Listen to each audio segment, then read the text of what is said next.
गीता अ18 के श्लोक नंबर 62 में भगवान स्वयं कह रहे हैं कि अर्जुन उस परमेश्वर की शरण में जा जिसकी कृपा से परम शांति व शाश्वत स्थान अर्थात सतलोक को प्राप्त होगा।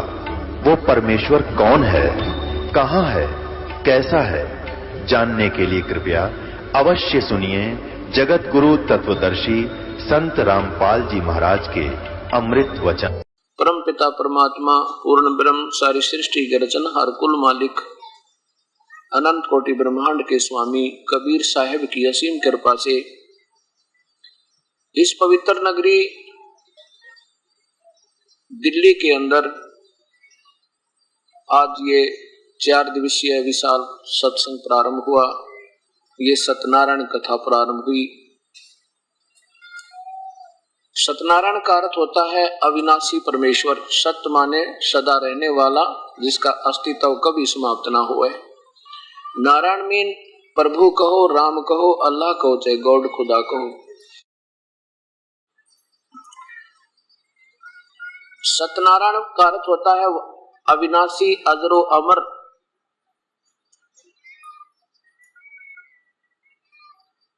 चार दिन के सत्संग में जो प्राणी प्रतिदिन आकर सुन लेगा उसको ये ज्ञान हो जाएगा कि परमात्मा कौन है और उसकी वे ऑफ वर्शिप, पूजा की विधि क्या है। कोई भी हम कार्य करते हैं उसके लिए हमने समय भी लगाना होता है, अपना कीमती काम छोड़ के भी प्रभु के चरणों में आना होता है।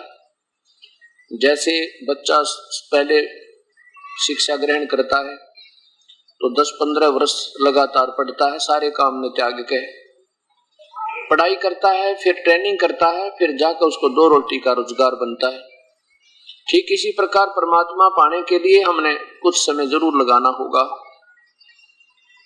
और इस सत्य ज्ञान को सुनने के लिए प्राणी को थोड़ा सा धैर्य भी चाहिए। जैसे हमने जो ज्ञान सुना था आज तक, उस ज्ञान पर हम इतने आधारित हो रहे हैं कि उसके अलग कोई बतावा तो मन स्वीकार कतई नहीं करता। तो वो कैसे स्वीकार हुआ ये भी सोचना चाहिए। हमने जो पहले हमें ज्ञान मिला था अब उससे कुछ भिन्न चल रहा है, तो वो कैसे स्वीकार हुआ। वो ऐसे स्वीकार हुआ कि पहले अपने पूर्वज अशिक्षित थे और सीधी आत्मा थी उनकी, उनमें कपट नहीं था, और उनको जो गुरु मिले वो स्वार्थी थे, उनको शास्त्रों का ज्ञान था नहीं। दंत कथाएं बनाकर अपने अपने हिसाब से उन प्यारी आत्माओं को आश्रित कर दिया। अब उनकी पड़ी हुई परंपरा से हम इतने रंग गए कि हमारे दादाजी भी ऐसे करते थे, परदादा भी ऐसे करते थे, हमारे पिताजी भी यही तो परंपरा थी भक्ति की। अब हम कैसे उसको त्याग सकते हैं? उसको त्यागना नहीं है, हमने उसको ठीक करना है कि वो कितना कहां तक ठीक है जो हम पहले करते थे, और वो ठीक नहीं है तो उसको फिर दुरुस्त कर लेंगे, स्वस्थ करेंगे। और भक्ति जरूर करनी है। स्वस्थ कैसे होगी? हमारे ये पवित्र शास्त्र बताएंगे कि हम जो भक्ति कर रहे हैं ये वास्तव में ठीक है या शास्त्र के विरुद्ध है। गीता जी के 16वें अध्याय के 23 और 24 श्लोक में स्पष्ट प्रमाण दिया है कि जो शास्त्र विधि को त्याग कर जो मनमानी पूजा करता है, मनमाना आचरण करता है, वो न तो परम सिद्धि को प्राप्त हो, ना परम गति हो, ना उसको कोई सुख हो। और इन 3 चीजों के लिए हम भक्ति करते हैं, शास्त्र विधि को त्याग कर। क्योंकि गीता जी तो बोला जा रहा है और उसमें शास्त्र केवल वेदों की तरफ संकेत है। भक्ति के केवल वेद ही, चारों वेद ही भक्ति के मार्ग के जो है प्रभु के ज्ञान के और परमात्मा की उपासना, ब्रह्म तक की साधना के सही ज्ञान है। परमात्मा 3 है। परमात्मा 3 है, जैसे एक ब्रह्म, एक परब्रह्म, एक पूर्ण ब्रह्म। हम अभी तक उनसे भी निम्न स्तर के भगवानों पर आश्रित थे, जैसे ब्रह्मा, विष्णु और महेश। ये जैसे आज सुबह आपको दिखाया था कि ये केवल एक ब्रह्मांड में एक विभाग के मंत्री हैं। अब फिर दिखाना होगा, क्योंकि हर सत्संग में हर नई आत्मा तकरीबन नए बदल जाते हैं स्टूडेंट, और ये एक ऐसा सामूहिक शिक्षा स्थल है जिसमें प्राइमरी से लेकर और PhD तक का ज्ञान इसी एक सामूहिक सतल पर इन प्राणियों को, भक्त आत्माओं को प्रदान किया जाता है। ब्रह्मा विष्णु महेश ये केवल एक ब्रह्मांड में और एक विभाग के भगवान है, मालिक है। जैसे एक प्रांत के अंदर एक मंत्री होते हैं और उनका मुखिया एक मुख्यमंत्री होता है, वो केवल एक प्रांत में ही उनका बोलबाला होता है और उनमें से मंत्री तो और उस मुख्यमंत्री से भी निम्न स्तर की शक्ति होती है। शक्ति तो होती है, उनमें भी पावर होती है। और फिर प्रधानमंत्री जो है वो पूरे देश का कुल मालिक होता है, प्रेसिडेंट, राष्ट्रपति और फिर प्रधानमंत्री, ये कुल मालिक। जैसे राष्ट्रपति को लीजिए कि ये कुल मालिक होता है, सारे पूरे देश का मालिक होता है। ऐसे एक पूर्ण परमात्मा जो है, पूर्ण ब्रह्म, वो सारे ब्रह्मांडों का कुल मालिक है। अभी तक हम चाहे ब्रह्मा की पूजा करते थे, विष्णु जी की भी करते थे, शिव जी की भी करते थे, सब अन्य देवताओं की पूजा भी करते थे, फिर भी ये कहते थे कुल का मालिक एक। वो है कौन कुल का मालिक? ये अभी तक हमारे से निर्णय नहीं हो पा रहा था। अब वो निर्णय हो गया कि वो कौन है एक जिसकी पूजा हमने करनी चाहिए, जो एक ही है, वो परमात्मा और है ही नहीं। पूजा के योग्य परमात्मा तो पूर्ण ब्रह्म है, बाकी अन्य जो भगवान है वो केवल जैसा हम करते हैं वैसा ही फल देते हैं, उसमें कोई फेरबदल नहीं कर सकते। और पूर्ण ब्रह्म में ये शक्ति है, उनकी भक्ति के आधार पर हमारे पाप कर्म भी कट जाते हैं, हमारे पूरे संस्कार बदल जाते हैं और हमारी जन्म और मृत्यु भी समाप्त हो जाती है। अन्य भगवानों को, पूर्ण ब्रह्म को छोड़ के न ब्रह्म की साधना से, न परब्रह्म की साधना से, न ब्रह्मा विष्णु महेश की साधना से हमारी जन्म और मृत्यु नहीं मिट सकती, संस्कार कर्म दंड नहीं मिट सकता। इन भगवानों की इतनी ही पावर है और पूर्ण परमात्मा की भक्ति से हमारी जन्म मृत्यु और हमारे पाप कर्मों के दंड भी कट जाते हैं, समाप्त हो जाते हैं।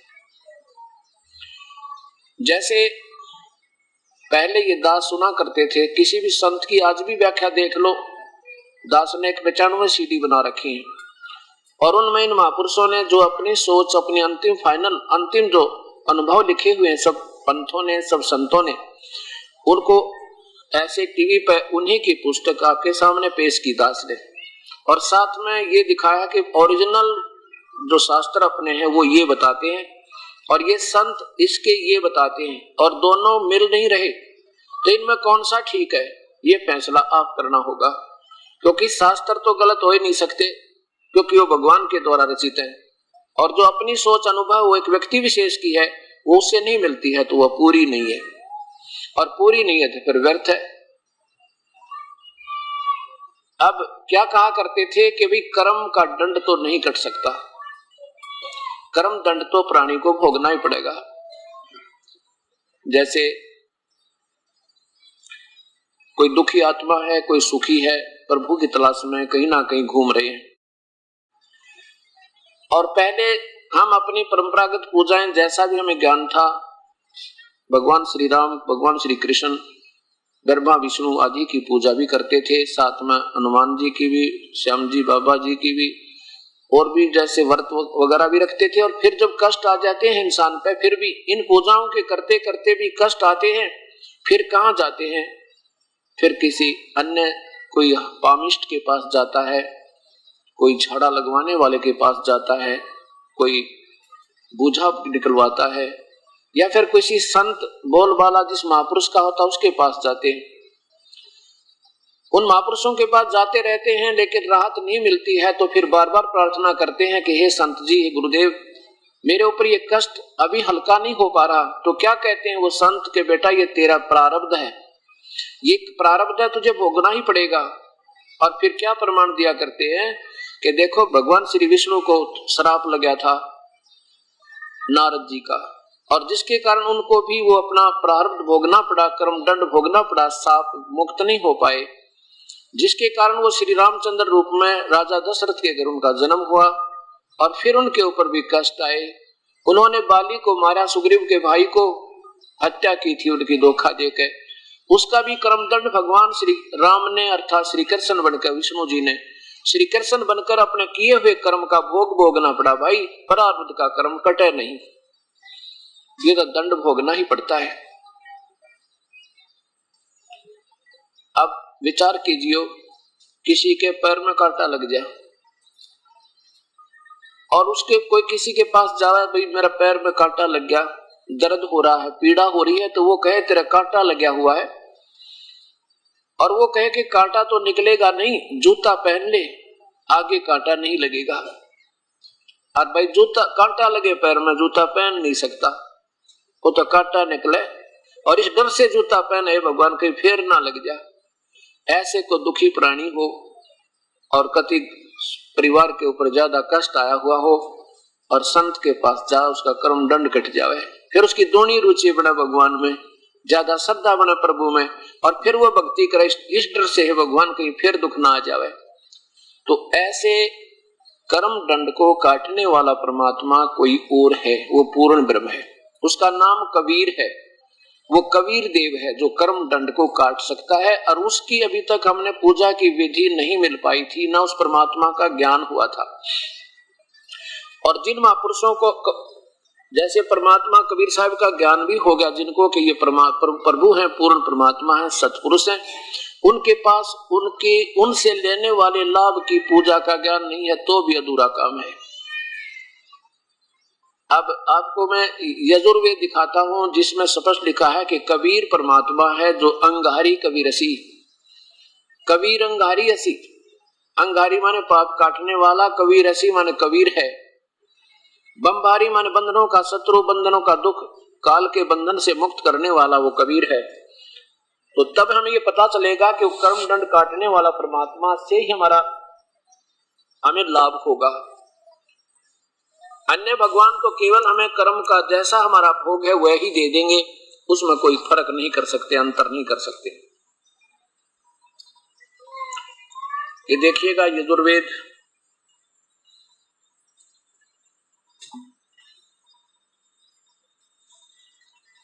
ये महर्षि दयानंद जी द्वारा इसका भाषा भाष्य है।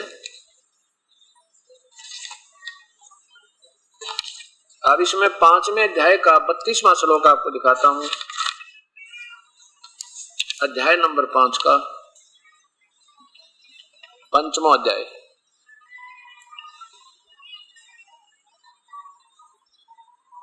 ये 32वां मंत्र अर्थात श्लोक है। हे जगदीश्वर, ये देखो उसी गसी माने जो परम शांतिदायक है। कबीर, ये शब्द लिखा है कबीर, हम इसे कबीर कहने लगे, कबीर हम बै बोलने लगे, जैसे हम वेदों को भी वेद बोल देते हैं अपनी साधारण भाषा में। कबीर अंगारी असी, बमभारी अवसुरसी, बमभारी माने बंधनों के शत्रु, यानी बंधन काटने वाले, कर्मों के बंधन को काटने वाले, बंदी छोड़, हम उसे बंदी छोड़ कहते हैं, बंद से छुटवाने वाले, कर्मों के कारण हम बंद में फंसे हुए हैं उसको काटने वाले। अंगारी, अंगारी का अर्थ होता है पाप का शत्रु। इन्होंने क्या लिख दिया, खोटे चलन वाले जीवों के शत्रु, ये लिखना था, पाप कर्मों के शत्रु, पापों के दुश्मन, अर्थात पापों को विनाश करने वाले अंगारी।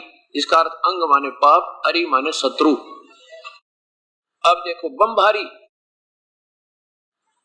बमभारी माने बंधन के शत्रु, बंभर माने बंधन, अरि माने शत्रु, जो बंधन का शत्रु वो कौन है, वो कबीर असी। ये देखो वो कबीर, अंगारी कबीर असी, कबीर है वो परमात्मा, कबीर अंगारी असी, यानी वो परमात्मा कबीर है इन सब का काटना। वो कहाँ रहता है, ये देखो नीचे, रतधामा, रतधाम माने सतलोक, इन्होंने सतधाम लिख दिया। सतधाम कहो, सचखंड कहो, सतलोक कहो, सतधाम कहो, एक का बात है।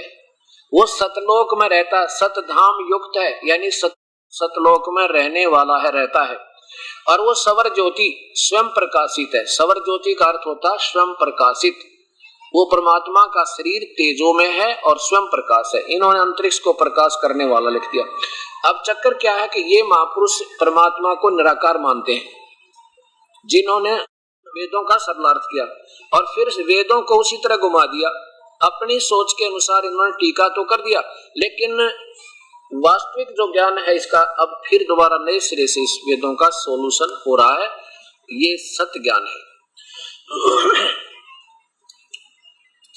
अब इसमें हो गया कि हमने जब तक पाप कर्म हमारे नहीं कटेंगे तो सुख नहीं हो सकता, चाहे कितना घूम ले। कर्म से दंड, कर्म से सुख, कर्म से दुख होता है, और कर्म ही कटेगा तो वो दुख जिसके कारण वो कष्ट निमित्त बना है, जो उसका वो निमित्त ही समाप्त हुए तो हमारा ये कष्ट कटे। इसको काटने में न ब्रह्मा समर्थ, न विष्णु, न शिव, और न ही ब्रह्म न परब्रह्म, केवल पूर्ण ब्रह्म परमात्मा ही इस कर्म के दंड को काट सकता है। अब फिर आपको स्थिति दिखाता हूं तीनों भगवानों की, ब्रह्मा विष्णु महेश की, और फिर ऊपर के तीनों परमात्माओं की।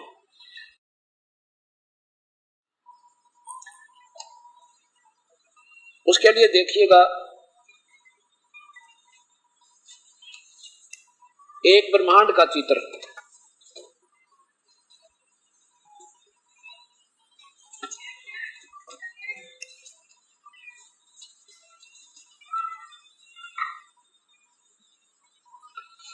ये एक ब्रह्मांड है। इसको ब्रह्मांड कहो, अंड कहो, चाहे पिंड कहो, क्योंकि ये सारा जो है ना अंड आकार में है, अंडे की तरह ये गोल आकार में है, एलिप्टिकल शेप है वैसे इसकी, और जिसके कारण इसको अंड भी कहते हैं, इसी को ब्रह्मांड कहते हैं, इसी को पिंड भी कहते हैं, क्योंकि इस शरीर में एक ब्रह्मांड का ही विवरण है।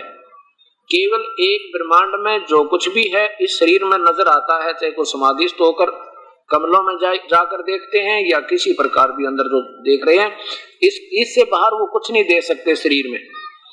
और जहां हमने जाना वो इस अंड और पिंड से पार है, इस शरीर से भी बाहर अलग से दिव्य दृष्टि से दिखाई देगी वो वस्तु जहां हमने जाना है। अब इसमें क्या स्थिति है ये देखिएगा, ये एक ब्रह्मलोक है। इस काल ब्रह्म ने यानी ज्योत निरंजन ने, ज्योत निरंजन कहो, ब्रह्म कहो, और चाहे इसको क्षर पुरुष कहो, चाहे काल कहो, इसने एक ब्रह्मलोक बनाया हुआ है। यहाँ पे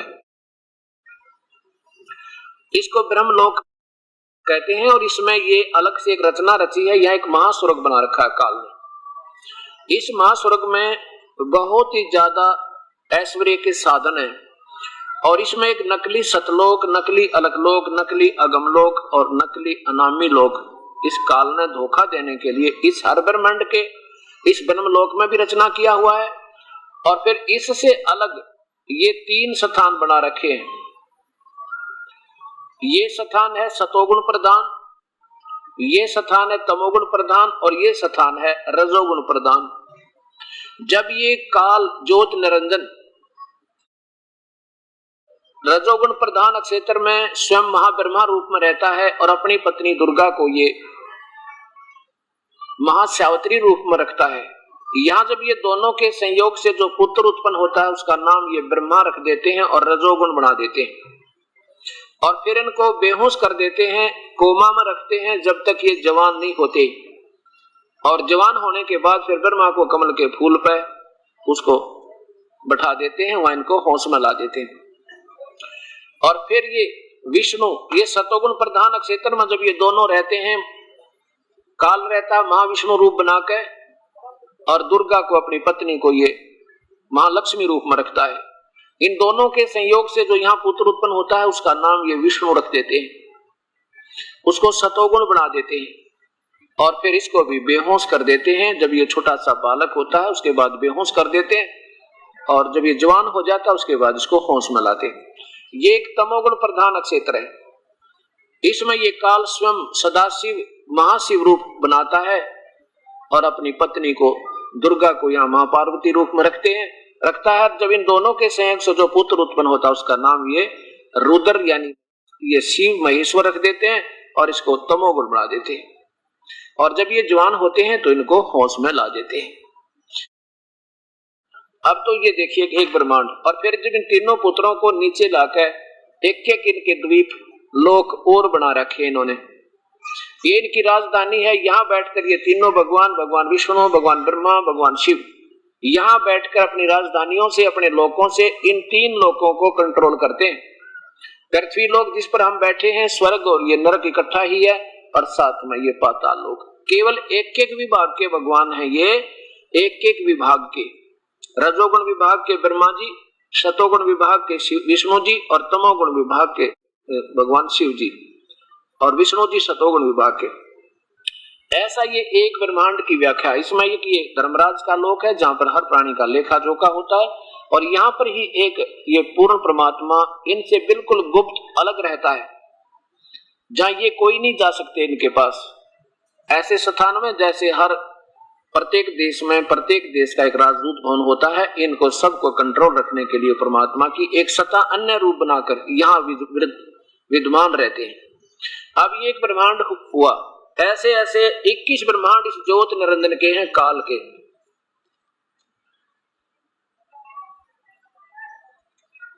इस सत कथा को जितनी बार देखोगे सुनोगे उतना ही ज्यादा आनंद आएगा, क्योंकि परमात्मा ये पूर्ण ब्रह्म की सत्यनारायण कथा है और कथा सुनने का लाभ बहुत होता है। अब देखिएगा ये है 21 ब्रह्मांड इस ज्योत निरंजन के ब्रह्म के, और इसमें इसने क्या किया है कि 20 ब्रह्मांडों को अलग से रोक रखा है। कैसे रोका है? जैसे अभी आपने देखा था एक ब्रह्मांड, ये कोई सा भी समझो, हर एक ब्रह्मांड में एक जैसी स्थिति है, इतने ही इसके लोक हैं, 7 लोक नीचे के, 7 उससे ऊपर के, 14 लोकों भवनों का द्वीप अलग से होते हैं उसमें। तो ये एक ब्रह्मांड ये देखा था आपने, मान लीजिए कोई सा भी मत है, और इस 5 ब्रह्मांडों का एक ग्रुप बनाकर इस काल भगवान ने ये एक महाब्रह्मांड बना रखे हैं। ये 4 महाब्रह्मांड बना दिए। इन 4 महाब्रह्मांडों में 20 ब्रह्मांडों को रोक रखा है। अब ये काल क्या करता है, इनमें एक महाब्रह्मांड में उत्पत्ति रखता है और बाकी के में ये प्रलय रखता है। जब इसमें प्रलय हो जाएगी तो यहाँ जीवों की उत्पत्ति प्रारंभ रखता है, क्योंकि इसको 1 लाख प्राणियों का रोज आहार करना होता है। ये तो इसने फसल बीज रखी अपनी।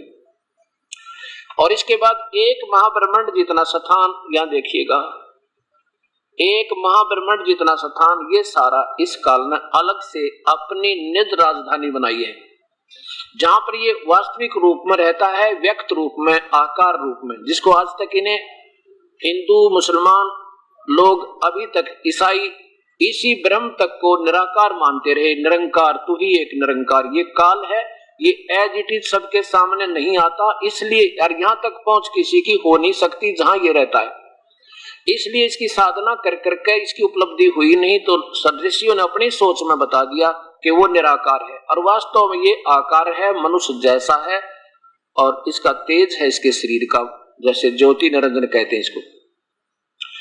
अब ये 21 ब्रह्मांड है इस काल के, और इस काल ने यहाँ पर एक और चाल चल रखी है। यहाँ पर भी एक नकली सतलोक, नकली अलकलोक और नकली अगामी और अनामी लोक, एक रचना यहाँ भी कर रखी है।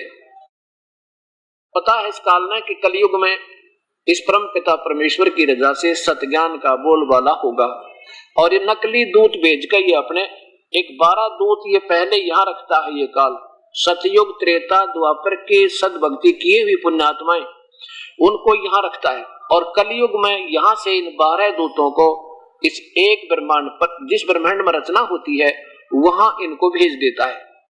और ये क्या करते हैं, उस समय इनको ऐसा गुमराह कर देता है, स्वयं भी शास्त्र विरुद्ध साधना करते हैं, और उन भोली आत्मा जो इनके अनुयायी होते हैं उनको भी शास्त्र के विरुद्ध साधना देकर स्वयं भी दोषी होते हैं, और प्यारी आत्माओं का भी जीवन व्यर्थ कर जाते हैं। अब जैसे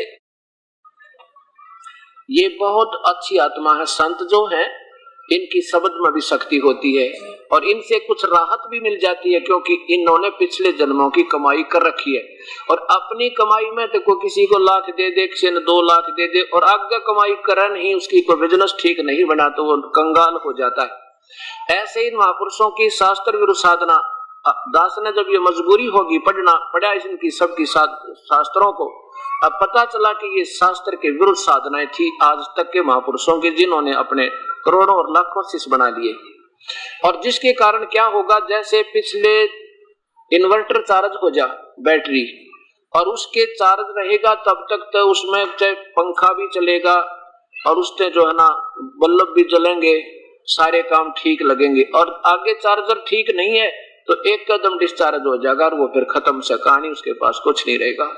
ऐसे अब शास्त्र विरुद्ध साधना करने से पिछला जब तक इनकी पुण्य कमाई इनके साथ है, तब तक ये खूब सुखी भी नजर आएंगे, और इनकी वचन में भी शक्ति होगी, क्योंकि ये पिछले साधक अच्छे साधक रहे, अच्छे पुण्यात्माओं में से हैं ये संत, जो आज शास्त्र विरुद्ध साधना करके स्वयं अपना जीवन व्यर्थ कर रहे हैं और साथ में अनुयायियों को भी गलत साधना, गीता विरुद्ध साधना बता के और दोषी हो रहे हैं। वो यहाँ रखता है, ये वहां से यहाँ भेज देता है। अब ये ज्योत निरंजन काल के 21 ब्रह्मांड देखे आपने, ये ब्रह्म है। अब पूरी स्थिति देखिएगा इन सब पूर्ण परमात्मा की, सारे ब्रह्मांडों की। ये ऊपर अनामी लोक है, ये वैसे पूर्व सांकेतिक एक उदाहरण दिया क्योंकि बहुत बड़ा चित्र बनता अगर सारी व्यवस्था करते। ये अगम लोक है, ये अलख लोक समझो। इससे नीचे फिर ये सतलोक होगा स्वरूप, ये सारा इससे बाहर बाहर ये सतलोक है, ये इधर इधर का ये ब्राउन कलर जो दिखा इससे बाहर का। अब ये तो अभी आपने देखे थे 21 ब्रह्मांड, ये ज्योत निरंजन के वो है, काल के, ब्रह्म के, क्षर पुरुष के। और ये 7 संग ब्रह्मांड है परब्रह्म के, ये 7 संग ब्रह्मांड है ये परब्रह्म के, नील पद्म शंख यानी 7 मिलियन। और ये अनकाउंटेबल इन्फिनिटी, ये ब्रह्मांड सारे इधर भी ये पूर्ण परमात्मा, पूर्ण ब्रह्म, कबीर साहिब कुल मालिक के, जिसके अंतर्गत ये भी आते हैं और ये भी आते हैं, ये कुल मालिक है। अब यहाँ देखिए ब्रह्मा विष्णु महेश की स्थिति एक टिकिया में, एक ब्रह्मांड में, एक विभागीय मंत्री हैं, जिनको आजम अजरो अमर, अभी तक अजरो अमर, इनके कोई माता पिता नहीं, सर्वेश्वर महेश्वर, इनकी ना जाने क्या क्या व्याख्या कर रखी। यार फिर कहा करते 3 लोक के भगवान। अब यहाँ अब आपके समझ में आएगी धीरे धीरे, क्योंकि ये सत्य ज्ञान बहुत देर से हमारे पास पहुंचा है। अब इसको समझने के लिए सबसे पहले कि ब्रह्मा विष्णु महेश के माता पिता अभी तक ये कहा करते इनके कोई माता पिता नहीं। कौन कहा करते? जो जिन्होंने आप शास्त्र उठाकर नहीं देखे इन महापुरुषों ने, जबकि हमारे पवित्र शास्त्र में प्रमाण आज भी दे रहे हैं। ये देखिएगा, ये शिव महापुराण और गीता प्रेस गोरखपुर से प्रकाशित है, दास ने कोई नया नहीं बनाया आज ये, और 55 वर्ष पुराने शास्त्र हैं ये। और ये संत जन जो आज तक हमारे पूर्वजों को गुमराह करके, जिन्होंने आप इनको उठा कभी नहीं देखा और दंत कथा लोक वेद बना के अपने प्रभु पाक के संत को आगे लाखों को साथ लगा लिया, उनको ये नहीं मालूम तुम आप भी दोषी हो। जो टीचर आउट ऑफ सिलेबस पढ़ा वो टीचर ठीक नहीं। अब देखिएगा गीता प्रेस गोरखपुर से प्रकाशित है, अंदर भी देख लीजिए। संपादक है हनुमान प्रसाद पोदार, चिमन लाल गोस्वामी। हाँ, हनुमान प्रसाद पोदार, और ये गीता प्रेस गोरखपुर से मुद्रित है। इसके रुद्र संहिता अध्याय नंबर 6, इसके अंदर आप देखिएगा, ये रुद्र संहिता, और यहां देखो इधर, यहां पर क्या है मैं जो बताना चाहता दास आपको कि दुर्गा ये महापार्वती रूप में इसमें वर्णन है। अब क्या कारण है कि ये शिव महापुराण जो है ये प्रारंभ तो होती है काल भगवान से, ज्योत निरंजन से, और अंत होता है इसके पुत्र त्रिलोकीय शिव की लीलाओं पर। प्रारंभ होता है सदाशिव की लीला यानी काल की लीलाओं से, अंत होता है इसके ही पुत्र काल के पुत्र त्रिलोकीय भगवान शिव के ऊपर। अब देखिएगा, अब पहले दुर्गा की महिमा है, ये देखिए, ये 100 नंबर पृष्ठ है इसका। अब यहां देखिए ऊपर, उससे पराशक्ति को, ये दुर्गा की महिमा है जो महापार्वती रूप में काल के साथ उस ब्रह्मलोक में रहती है जहां आपको अभी दिखाया था। उस पराशक्ति को प्रधान प्रकृति गुणवती माया बुद्धि तत्व की जननी विकार रहित बताया गया है। वह शक्ति अंबिका कही गई है, उसी को अंबिका कही गई है, उसी को प्रकृति, ये प्रकृति शब्द याद रखना, आपको गीता जी में दिखाऊंगा ब्रह्मा विष्णु महेश के माता पिता गीता जी में, तब ये प्रकृति शब्द काम आओगा आपके कि दुर्गा को प्रकृति भी कहते हैं। सर्वेश्वरी त्रिदेव जननी, तीनों देवताओं को पैदा करने वाली ब्रह्मा विष्णु महेश की मां ये दुर्गा है, त्रिदेव जननी स्पष्ट है। और नित्य और मूल कारण कही है। सदा शिव द्वारा प्रकट की गई उस शक्ति की 8 भुजाएं हैं। ये भी स्पष्ट कर दिया, कोई संशय मना रहा है कि कोई और होगी त्रिदेव जननी। ये 8 भुजा वाली ये दुर्गा है, इसे महापार्वती कहो चाहे दुर्गा कहो। नीचे देखिएगा सदाशिव की महिमा। ये जो सदाशिव है ये काल भगवान ब्रह्म, ये सदाशिव है, उन्हें परम पुरुष ईश्वर शिव शंभु महेश्वर और महेश्वर कहते हैं। वे यहां देखो, वे अपने सारे अंगों पर भस्म रमाए रहते। उन काल रूपी ब्रह्म ने ओए होए कति स्पष्ट कर दिया कि सदाशिव कहो, इसे काल कहो चाहे ब्रह्म कहो।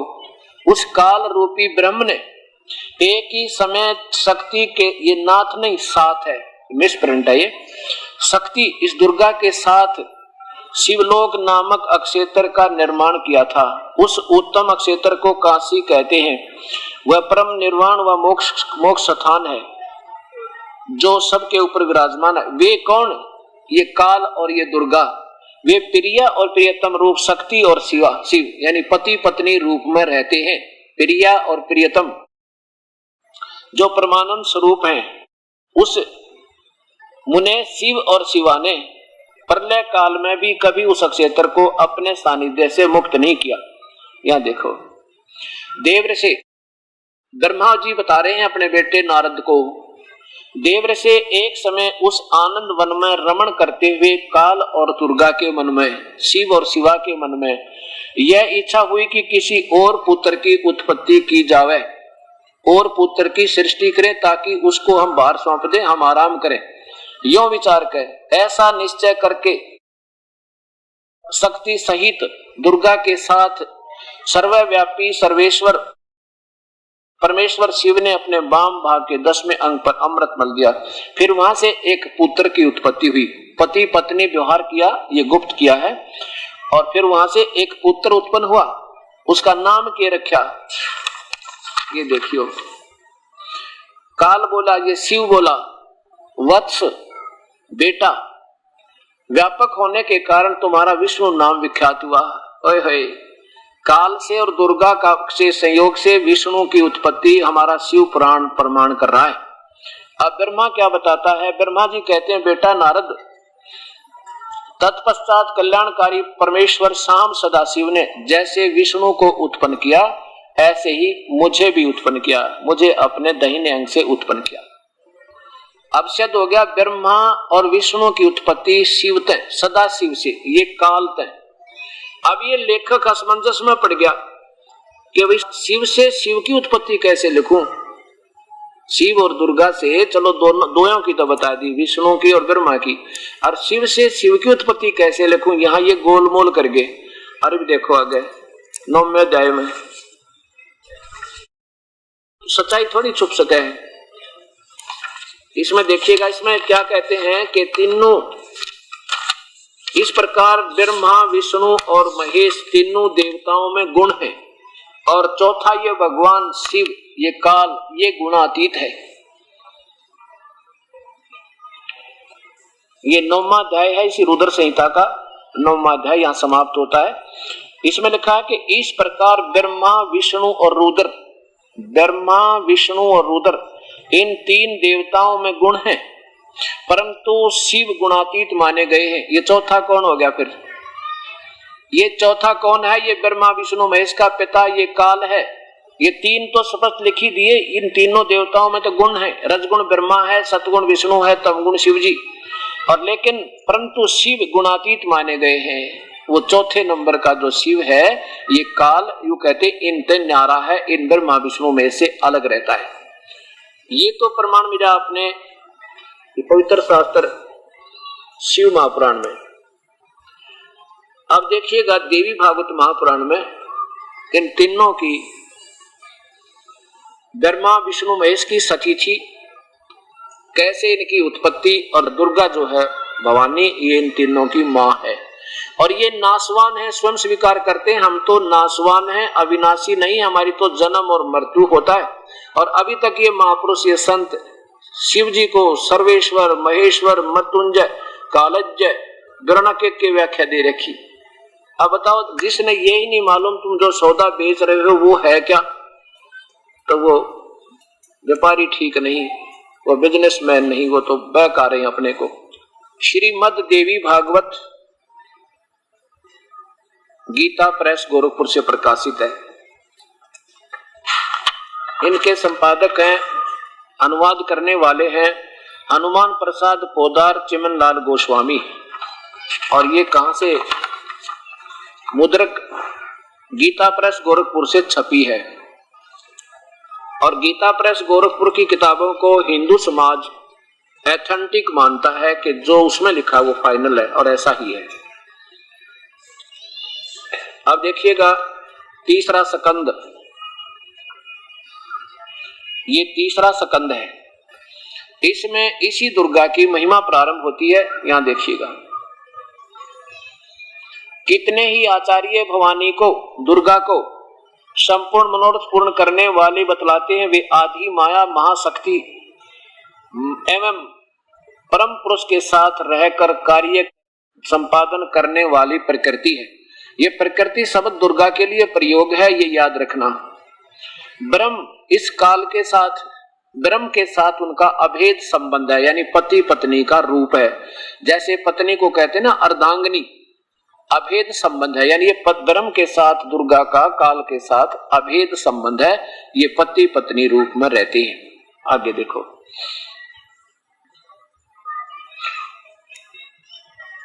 यहां पर देखिएगा कि ब्रह्मा जी, अब थोड़ा सा मौखिक बताता हूं मैं, फिर ये पवित्र शास्त्र आपके बहुत आसानी से समझ में आ जाएगा। एक बार जन्मेजय ने श्री व्यास जी से पूछा, ए महर्षि, मुझे इस एक ब्रह्मांड की रचना के बारे में बताइए। ब्रह्मांड, अब प्यारी आत्माओं देखो, कोई भी ज्ञान हमें आज तक हुआ है शास्त्रों से हुआ, जिन महापुरुषों, और ये एक ब्रह्मांड है। इस एक ब्रह्मांड के बारे में ना ब्रह्मा को मालूम, ना विष्णु को मालूम, ना शिव को मालूम, ना इन महर्षियों को मालूम। इस एक ब्रह्मांड का भी पूरा विवरण इनके पास नहीं है। तो ये सर्वज्ञ और सर्वशक्तिमान और ये पूर्ण मोक्षदाता नहीं हो सकते। दास यही आपके सामने इन शास्त्रों का प्रमाण लेना चाहता है। ये एक ब्रह्मांड भी नहीं, ना ब्रह्मा जानता, ना विष्णु, ना शिव, आपके सामने ये पवित्र शास्त्र बताओगा, देवी भागवत महापुराण। इसमें क्या है कि जन्मेजय ने व्यास जी से पूछा कि हे ऋषिवर, इस ब्रह्मांड की रचना कैसे हुई। व्यास जी कहता है कि जन्मेजय, यही शंका मेरे मन में आई थी। एक बार मैंने महर्षि नारद जी से यही प्रश्न किया था कि ये ब्रह्मांड की रचना कैसे हुई। नारद जी ने कहा कि व्यास जी, मेरे मन में भी यही शंका आई थी। मैंने अपने पिता श्री ब्रह्मा जी से पूछा था और उन्होंने जो मुझे बताया वो मैं आपको वर्णन करता हूं। क्या बताया कि मैंने अपने पिता से, ब्रह्मा से पूछा कि पिताजी, ये ब्रह्मांड की रचना कैसे हुई। तो ब्रह्मा जी ने बताया कि बेटा नारद, ये तो बड़ा जटिल प्रश्न है, मां भाग के बताऊं, अब इसको पूर्ण रूप से तो नहीं जानते, लेकिन जहां से मुझे ज्ञान है उतना मैं तुझे जरूर बता दूंगा। क्या बताया कि जब मैं कमल के फूल पर उत्पन्न हुआ, क्योंकि ये बेहोश पड़ा था, काल, दुर्गा और काल क्या करते हैं, इन तीनों को बेहोश कर देते हैं जब ये छोटे छोटे बालक होते हैं। ये काल करवा देता है दुर्गा से बाई फोर्स। इसने ये कहा कि मेरा भेद किसी को मत बताना दुर्गा को, दुर्गा इसके वश है बेचारी, या इसके इशारों पर नाचना पड़ता है। और जब ये बच्चे सियाने हो जाएं, इनको तब तक परवरिश करते रहना कोमा में, बेहोशी में। और जब ये जवान हो जाए, विष्णु को, ब्रह्मा को कमल के फूल पे, और विष्णु को शेष सैया पे, और शिव को कैलाश पर्वत पे, इन तीनों को होश में ला देना और इनके तीनों की ड्यूटी बता देना। ब्रह्मा जीवों की उत्पत्ति करावे रजोगुण प्रभावित करके, और संसारिक यहाँ के ऐश्वर्य के साधन जोड़न में सारी जीवन उसका उसी में डाइवर्ट रखे, ऐसा गुण है ब्रह्मा का, रजोगुण। और सतोगुण है, जैसे मोह ममता अपने बच्चों में, संपत्ति में, मनमाना 100 फुट के 100 गज के प्लाट पर लड़ लड़ कर मर जा, सारा जीवन मुकदमे चल जा, इतना में मृत्यु हो जाए, ना संपत्ति ते मोह हटे, ना संतान ते हटे, भक्ति हो को नहीं, ऐसी स्थिति बनाने का गुण भगवान विष्णु का है। और तीसरा भगवान रुद्र जो है शिव जी, ये संहार करने की ड्यूटी है इनकी। कि तीनों को एक एक ड्यूटी दे देना। और फिर क्योंकि काल को, ब्रह्म को, ज्योत निरंजन को, ईश्वर पुरुष को श्राप लगा हुआ है, 1 लाख मानव शरीरधारी प्राणियों का रोज आहार करता है। जैसे ये शरीर के अंदर ना एक सूक्ष्म शरीर है, सारे जीवन में जो हम खट्टा मीठा पदार्थ खाते हैं उसका शरीर पोषण के बाद एक तत्व और उस सूक्ष्म शरीर में जाकर प्रवेश कर जाता है। उस सूक्ष्म शरीर को ले जाकर ये तपतशिला काल के 21वें ब्रह्मांड में सबसे ऊपर, वहां जाकर के ये काल उनको, तपतशिला माने ऑटोमेटिक, बहुत जोर की गर्म रहती है, एक स्थान है, ऐसी पत्थर की बहुत सुंदर सिस्टम बना रखा है इसने, जैसे कुकर होया करे, और उसमें डालकर ये काल 1 लाख मानव शरीरधारियों को वहां पर इतना तड़पाता है कि जब तक उनका मैल ना निकले तब तक वहां भुगते रहते हैं, और उसके बाद फिर भेज देता कर्माधार पर, जीव मरता नहीं। ये तपतशिला है और यहाँ ये काल स्वयं रहता है, इसमें यहाँ खुद रहता है, और इस तपतशिला के ऊपर 1 लाख मानव शरीरधारियों को ऐसे बुरी तरह तड़पाता है, उसमें से वो गंध निकालता है, सारे जीवन की वासना निकालता है उनकी, और फिर कर्म आधार पर इनको धर्मराज के पास भेज देता है। कोई गधा बने तो गधा, कोई राजा बने तो राजा, देव बने तो देव बनो, उनके भाग, वो कर्म आधार अलग से है। तो ब्रह्मा बता रहा है कि बेटा नारद, जब मैं कमल के फूल पर उत्पन्न हुआ, उसमें ना कोई पृथ्वी थी, सारा जल ही जल था। मैंने सोचा मैं कहां से आ गया, ना कोई पृथ्वी दिखाई देती है, कौन भगवान है जिसने मुझे पैदा कर दिया, कौन है जिसने ये कमल बना दिया। तो 1000 वर्ष तक मैंने जल में पृथ्वी ढूंढी लेकिन नहीं मिली। आकाशवाणी हुई कि तप करो। मैंने 1000 वर्ष तक बैठकर कमल के ऊपर तप किया। फिर आकाशवाणी हुई कि सृष्टि करो। मेरे मन में शंका आई कि सृष्टि काहे की करूं, कोई पृथ्वी नजर नहीं आ रही है। आकाश, फिर उस इतने में क्या हुआ कि मधु और कैटब नाम के 2 भयंकर राक्षस दानव आते नजर आए। मुझे लगा कि ये मुझे मारेंगे। उनके डर से मैं कमल की डंठल पकड़कर बड़ी स्पीड से और नीचे गया। नीचे गया तो क्या देखा कि एक चतुर्भुज युक्त एक व्यक्ति वहां एक शेष सैया पर बेहोश पड़ा सो रहा है। अब उसको देखकर मैं बड़ा चिंतित हुआ कि मुझे कोई छुटाने वाला नहीं इनसे। इतने में एक शक्ति निकल गई विष्णु के शरीर में, तो एक देवी निकली भूतनी की तरह, और वो आकाश में मेरे सामने खड़ी होगी। उसके सुंदर गहने साफ नजर आए थे, आभूषण। तब भगवान श्री हरि विष्णु जी जागृत हो गए। उन्होंने 5000 वर्ष तक मधु और कैटब से युद्ध किया। फिर वो राक्षस मरे भी तब जब देवी ने उनको अपनी आकर्षण शक्ति यानी अपनी सुंदरता से आकर्षित कर लिया, नीचे निकट से आकर, फिर पीछे तो भगवान विष्णु ने उनको मार डाला। ब्रह्मा बता रहा है कि मैं और विष्णु अब 2 थे। इतने में रुद्र भी आ गए, तीसरे भगवान। तब देवी ने जो आकाश में विराज होगी थी शिव भगवान विष्णु के शरीर तक भूतनी की तरह निकल गए, प्रेतनी की तरह। तो वो कहने लगी कि तीनों देवता अपना अपना काम सुनो। सृष्टि, सतिथि और संहार तुम तीनों का काम है। हमने कहा हे माता, कहीं पृथ्वी नजर नहीं आ रही, हम ये काम कहाँ करेंगे। इतने में इतनी हमारी बात सुनकर देवी मुस्काई। ऊपर से आकाश से एक विमान आया और कहा बेटा, तीनों देवता निर्भीक होकर इस विमान में विराजमान हो। आज तुम एक अद्भुत दृश्य दिखलाती हूँ। हम तीनों उस विमान में बैठ गए बेटा नारद। वो विमान बहुत तेज गति से आकाश में ऊपर उड़ गया। वहां क्या पहुंचा, उस ब्रह्मलोक में पहुंच गया जो अभी आपको दिखाया था। ये यहाँ इस ब्रह्मलोक में पहुंचा। यहाँ क्या देखा कि वहां एक महास्वर्ग है। इसके अंदर हमारा विमान जब आगे गया तो उसमें क्या देखा कि एक महास्वर्ग देखा। वहां पर एक इंद्र और बैठा था महास्वर्ग में। उसके बाद कहां पहुंचे हम, ऐसे लोक में पहुंचे जहां रजोगुण प्रधान क्षेत्र में, जहां पर एक ब्रह्मा और देखा। दूसरे ब्रह्मा को देखकर ब्रह्मा और शंकर और विष्णु ने मुझसे पूछा ये कौन है चतुरानन दूसरा ब्रह्मा। मैंने कहा मुझे नहीं मालूम ये कौन है। ये ऐसे शिव के यहाँ गए फिर यहाँ गए। अब मैं आपको देवी भागवत महापुराण दिखाता हूँ, वहां से आगे दिखाता हूँ जहां से ब्रह्मा अपनी उत्पत्ति के बारे में नारद जी से बता रहे हैं, अपने पुत्र नारद को बता रहे हैं। ये 3रा स्कंद देवी भागवत महापुराण वही है, गीता प्रेस गोरखपुर से प्रकाशित ये 3रा स्कंद इसका 115 पृष्ठ पर नीचे देखिए। ब्रह्मा जी ने कहा, बेटा नारद, बेटा मैं इस प्रश्न का क्या उत्तर दूं? उसने एक ब्रह्मांड के बारे में पूछा था। देखिए ऊपर,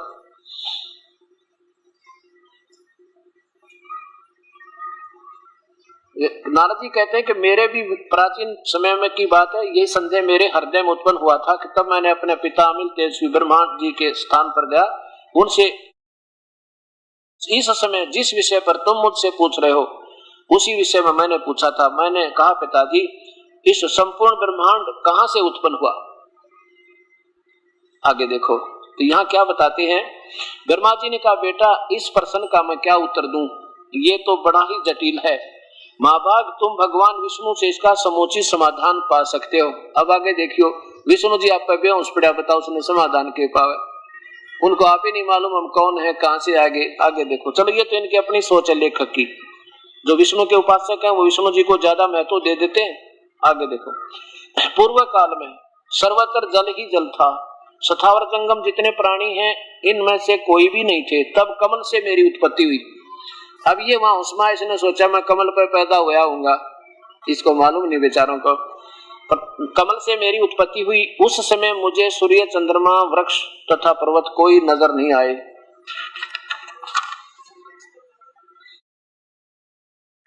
मैं कमल की कणका पर बैठकर विचार करने लगा, इस अगाध जल में मैं कहां से उत्पन्न हो गया, कौन मेरा रक्षक है, इस प्रलय काल में सृष्टि और संहार करने वाले कौन विशिष्ट भगवान है। पुरुष माने प्रभु होता है, और कहीं भी स्पष्ट रूप से भूमि नहीं दिखती जिस पर यह जल टिका हो, तो यह कमल कैसे उत्पन्न हुआ, आदि आदि। यों विचार करके मैं जल में उतरा, 1000 वर्ष तक पृथ्वी का अन्वेषण करता रहा, इस पर भी मुझे कहीं उस जल का और छोर नहीं मिला। इतने में आकाशवाणी हुई, तप करो तप करो। तब मैंने तपस्या आरंभ कर दी, कमल पर बैठे ही 1000 वर्ष तक मैं तप करता रहा। फिर उसी समय सृष्टि करो ऐसे आकाशवाणी हुई सुनाई पड़ी। मैं उसे सुनकर बड़े आश्चर्य में पड़ गया, सोचा किसकी सृष्टि करूं अथवा मेरा क्या कर्तव्य है। उसी समय मधु और कैटब नाम के 2 भयंकर राक्षस दानव सामने आ गए।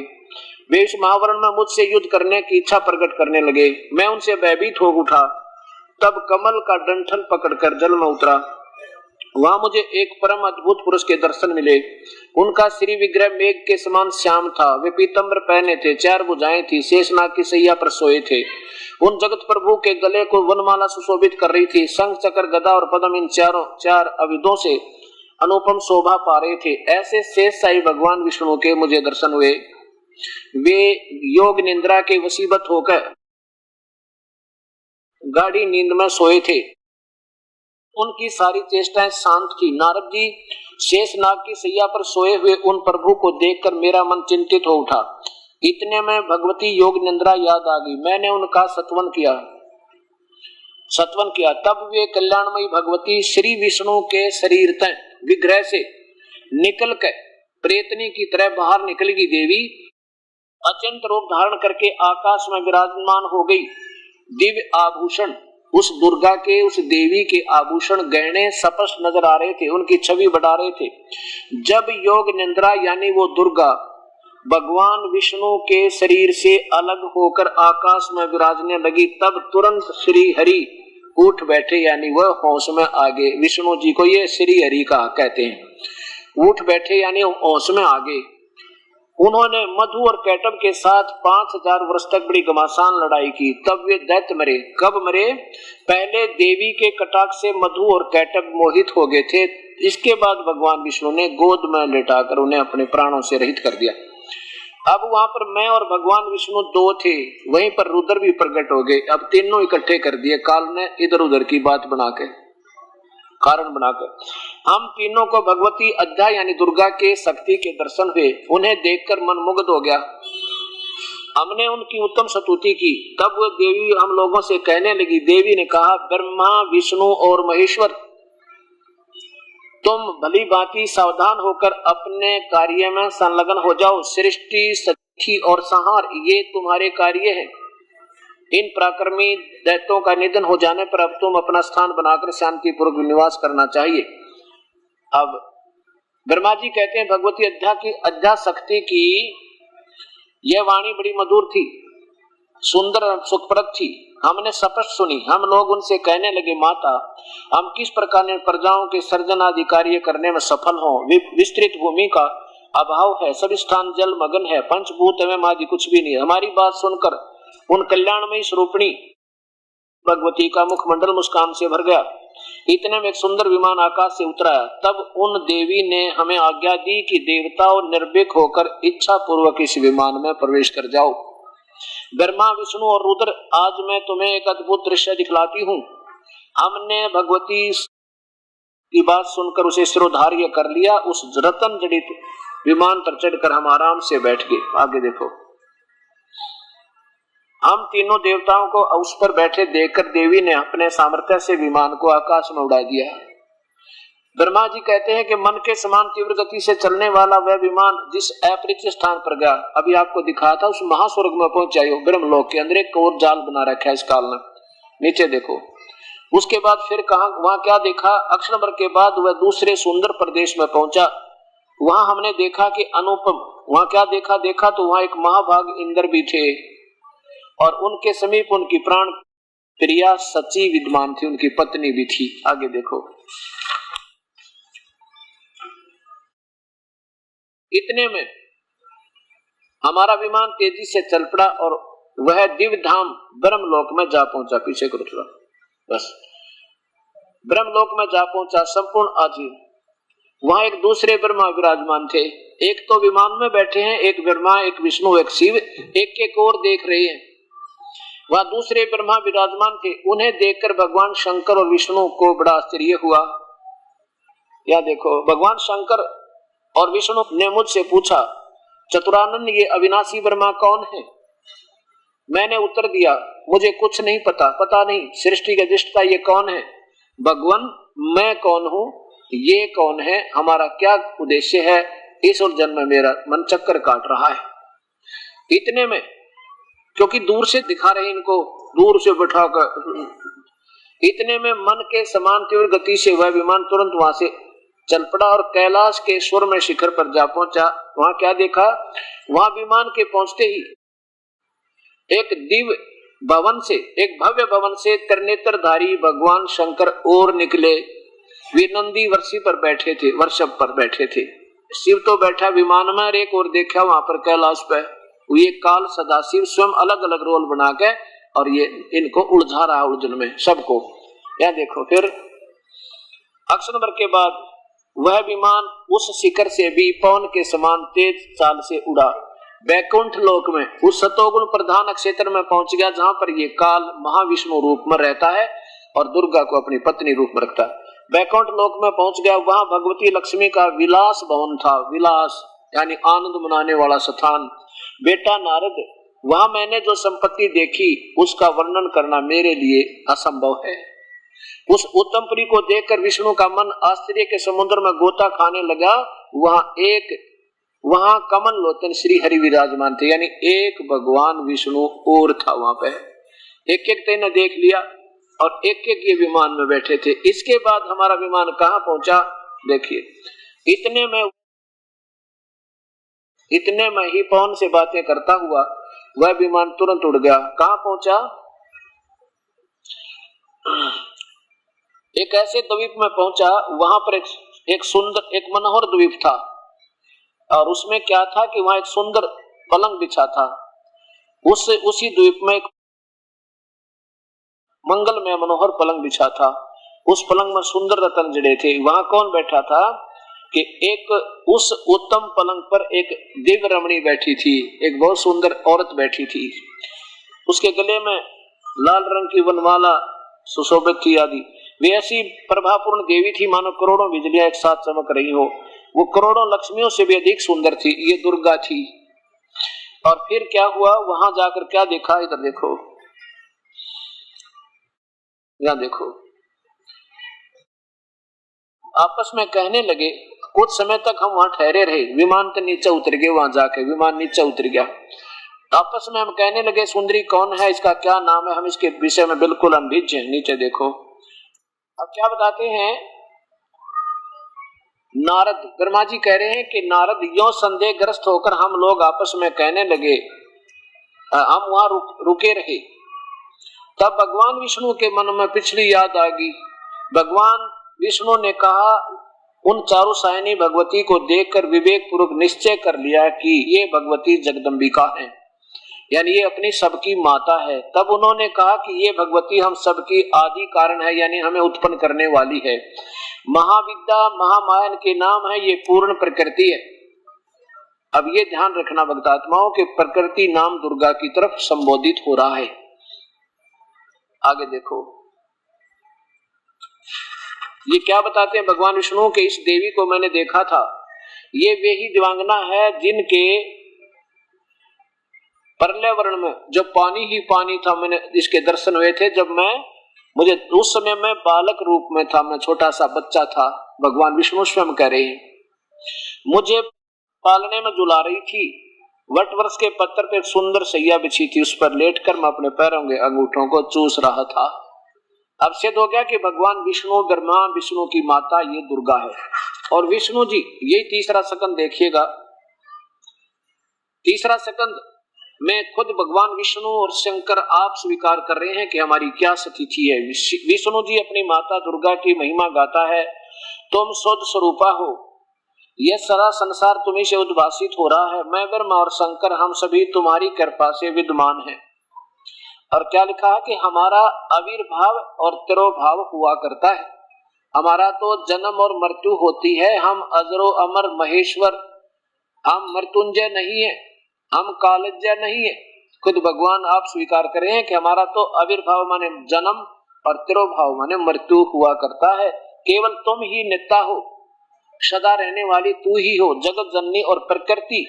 ये प्रकृति शब्द दुर्गा के लिए है, प्रकृति और सनातनी देवी हो। अब भगवान शंकर बोले, देवी यदि महाभाग विष्णु तुम्ही से उत्पन्न प्रकट हुए हैं तो उनके बाद उत्पन्न होने वाले ब्रह्मा भी तुम्हारे बालक हुए, और फिर मैं तमोगुणी लीला करने वाला शंकर क्या तुम्हारी संतान नहीं हुआ? अर्थात मुझे भी उत्पन्न करने वाली तुम ही हो।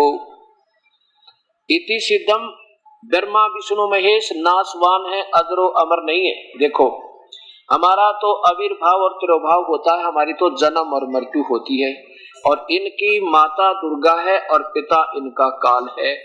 इन दोनों का आपस में संयोग है। अब दुर्गा क्या कहती है इन दोनों पुत्रों को, तीनों पुत्रों को, ये देखिएगा यही तीसरा स्कंद, तीनों पुत्रों को कहती है कि बेटा मेरा और उस ब्रह्म का तुमने सदा ध्यान रखना चाहिए। तीसरा स्कंद, ये नीचे देखो इधर, दुर्गा ने कहा, ये क्या कहती है कि महानुभाव देवताओं, अब मेरा कार्य करने के लिए विमान पर बैठकर तुम लोग शीघ्र पधारो। कहां जाओ? पधारो माने जाओ। कहां जाओ? अपना अलग उन तीनों द्वीप नीचे जो लोक बना रखे हैं। कोई कठिन कार्य उपस्थित होने पर जब तुम मुझे समन करोगे मैं सामने आ जाऊंगी। ये तो बालक है इनका आगे, ब्रह्मा विष्णु महेश, दुर्गा और काल के सामने बालक है, बिल्कुल थोड़ी शक्ति वाले। देवताओं मेरा तथा सनातन परमात्मा का ध्यान, मेरा और इस ब्रह्म का यानी अपने पिता का ध्यान तुम सदा करते रहना चाहिए। हम दोनों का श्रवण करते रहोगे, तुम्हारे कार्य से धोने में किंचित मात्र संदेह नहीं। अब देखो यहाँ ब्रह्मा ने पूछा था कि हे माता, ये ब्रह्म आप ही हो या कोई और शक्ति है? ये देखो ब्रह्मा जी कहते हैं, इस प्रकार मैंने जब भगवती जगदम्बिका से विनय पूर्वक पूछा तो वो कहने लगी मैं और ब्रह्म एक ही हैं। ब्रह्म ये काल, यानी ये बताते नहीं साफ, इसके डरते हैं। मैं और ब्रह्म एक ही हैं, मुझे और इस ब्रह्म में किंचित भी मात्र भी भेद नहीं है। जो वे हैं वो मैं हूँ और जो मैं हूँ वो वे हैं। अब यहाँ तो ये गोलमोल ये कर रही है और यहाँ स्पष्ट बता रही है कि हम दोनों का है। इस शास्त्र को समझने के लिए कबीर परमेश्वर बुद्धि देता है, नहीं तो 5500 वर्ष हो गए, इसमें कोई निष्कर्ष नहीं निकाल सका। ये देखिएगा, मेरा तथा सनातन परमात्मा का ध्यान तुम्हें सदा करते रहना चाहिए। हम दोनों का श्रवण करते रहोगे तो तुम्हारे कार्य करने में किंचित मात्र भी संदेह नहीं रहेगा। अब ये ना समझना ये दास इन ब्रह्मा विष्णु महेश को बिल्कुल हेय नजर आपकी दृष्टि में एक जताना चाहते नहीं। अब देखो, हमने सभी अधिकारियों के शक्ति का ज्ञान होना चाहिए। जैसे एक मंत्री का क्या पावर है, मुख्यमंत्री की क्या पावर है, प्रधानमंत्री की क्या पावर है, पर हमारे से फिर भी 100 गुना 1000 गुना अच्छे, हम तो इनके सामने कुछ भी नहीं है। तो ऐसा नहीं है कि हम ब्रह्मा विष्णु महेश को बिल्कुल रिजेक्ट कर रहे हैं या कुछ भी नहीं है, ऐसा बिल्कुल भी नहीं है और ना ही होगा। और मूर्ख होगा जो ऐसा किसी को कहेगा। हमने तो ये पहले ये ज्ञान हो कि हमने किसके सामने अपील रखे, किसके सामने अपनी याचना करें जो हमारे काम न कर दे। पहले तो हम जैसे अपना हिंदुस्तान पहले गुलाम रहा, शिक्षा थी नहीं, तो कोई भी जैसे आते थे गांव में, विशेषकर कोई अधिकारी आता था तो केवल गांव वाले लोग ये कहा करते साहब आया हुआ है, उनको ये नहीं मालूम था ये साहब कितनी पावर का है। तो अब हमने ये पता हो गया कि मंत्री की क्या पावर है, मुख्यमंत्री की क्या पावर है, प्रधानमंत्री की, राष्ट्रपति की क्या शक्ति है और नीचे के अधिकारियों की क्या शक्ति है। तो हमारे बुरे नहीं, हमारे लिए आदरणीय फिर भी है। हमने न्यू पता लग गया कौन से तो काम बनेगा और फिर हम उसी के पास जाएंगे अपील लेके, ऐसे भ्रमित ना रहेंगे। अब ये इससे इतना ज्ञान होगा अपने को और फिर साधना सुचारू हो जाएगी, प्रभु हमारे साथ होगा, बेड़ा पार हो जाएगा। अब ये प्रसंग चल रहा है कि ब्रह्मा विष्णु महेश ये तीनों गुण है, रजगुण ब्रह्मा है, सतगुण विष्णु है, तमगुण शिव जी है।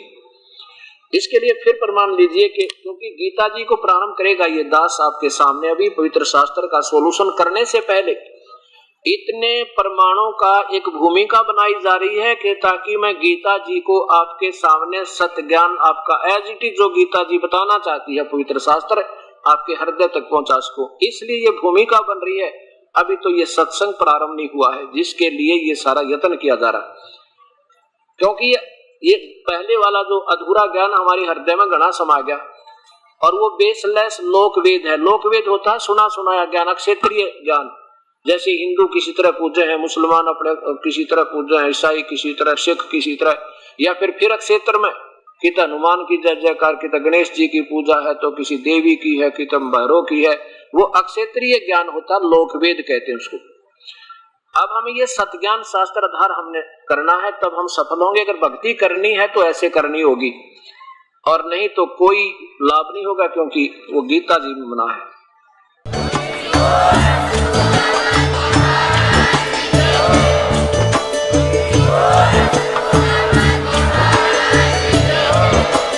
आप सुन रहे थे जगत गुरु तत्वदर्शी संत रामपाल जी महाराज जी के मंगल प्रवचन। अधिक जानकारी के लिए विजिट कीजिए हमारी वेबसाइट www.jagatgururampalji.org। संत रामपाल जी महाराज जी के शुभ आशीर्वाद से पूरे विश्व भर में 500 से भी ज्यादा नाम दीक्षा केंद्र हैं, जिन पर संत रामपाल जी महाराज जी द्वारा ऑनलाइन निशुल्क नाम दीक्षा दी जा रही है। अपने नजदीकी नाम दीक्षा केंद्र का पता करने के लिए संपर्क करें 8222880541।